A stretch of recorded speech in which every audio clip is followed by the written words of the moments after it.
میں اپنے دوستوں کے ساتھ اکثر سیر کے لیے جاتا رہتا تھا۔ اس بار ہم لوگ سوات گئے۔ وہاں وہ ایک لڑکی چوڑیاں بیچتی تھی۔ جب اس نے مجھے دیکھا تو اسے مجھ سے پیار ہو گیا۔ وہ پیار تھا، محبت تھی یا عشق تھا، جو کچھ بھی تھا، بے انتہا تھا۔ وہ میرے پاس آئی اور کہنے لگی، صاحب میرے ساتھ شادی کر لیں، میں آپ کو بھیک مانگ کر کھلاؤں گی۔ کیا محبت تھی اس کی۔ میں جتنے دن وہاں رہا وہ مجھ سے روز ملنے آتی اور میرے لیے کوئی نہ کوئی چیز تحفے میں لے کر آتی۔ ہم لوگ ایک ماہ وہاں رکے۔ وہ روزانہ آتی، منتیں کرتی، جہاں بھی ملتی مجھے روک لیتی اور صرف یہی کہتی، او صاحب شادی کر لینا مجھ سے۔ میں اس کی بات ہمیشہ ہنسی مذاق میں ٹال دیتا۔ پھر ہم واپس آ گئے۔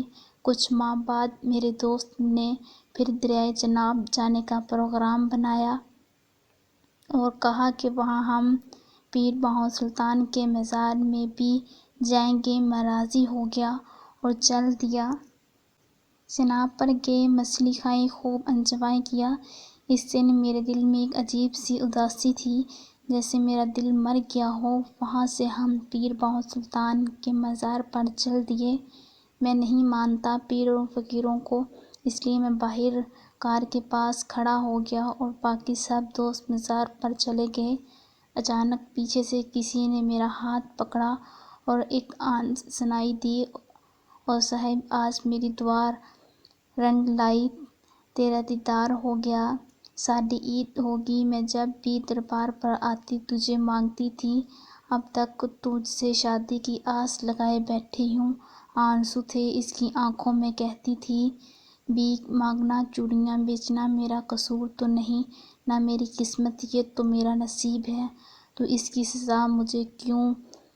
وہ سب کے سامنے گلے لگ کر رونے لگی اور گھر سے چلنے کے لیے میرے پاؤں پکڑ لیے۔ سب لوگ دیکھ رہے تھے۔ مجھے بہت بے عزتی محسوس ہو رہی تھی، لیکن میں نے اس وقت غصہ کرنا مناسب نہیں سمجھا، اس لیے ہاتھ اپنے گلے سے چھڑوائے اور اس کو پکڑ کر گاڑی میں بٹھایا اور دوستوں سے کہا کہ تم لوگ گھر واپس نہیں جانا جب تک میں واپس نہیں آتا، اور اس کے ساتھ اس کے گاؤں چلا گیا۔ اس کا گاؤں 50 کلومیٹر دور تھا۔ جب میں اس کے ساتھ گاؤں پہنچا تو اس نے وہاں طوفان کھڑا کر دیا، سہیلیوں کو اکٹھا کیا، ناچنے لگی، گانے لگی۔ اس کے سب گھر والے میری خاطر تواضع میں لگ گئے۔ مجھے لگا کہ آج میری خیر نہیں، آج خودکشی واجب ہے۔ اس نے اپنے ہاتھوں سے میرے لیے اتنے مزے کے کھانے پکائے کہ میرے پاس الفاظ نہیں۔ وہ سب لوگ بہت خوش ہوئے۔ اب میں اسے ڈرامہ کہوں یا اس کی محبت، کہنے لگی کہ وہ آج رات اپنی چارپائی میری چارپائی کے سامنے رکھ گئی اور دونوں ساری رات خوب باتیں کریں گے۔ اس نے رات بھر مجھے سونے ہی نہیں دیا۔ اس کی باتیں ختم نہیں ہو رہی تھیں۔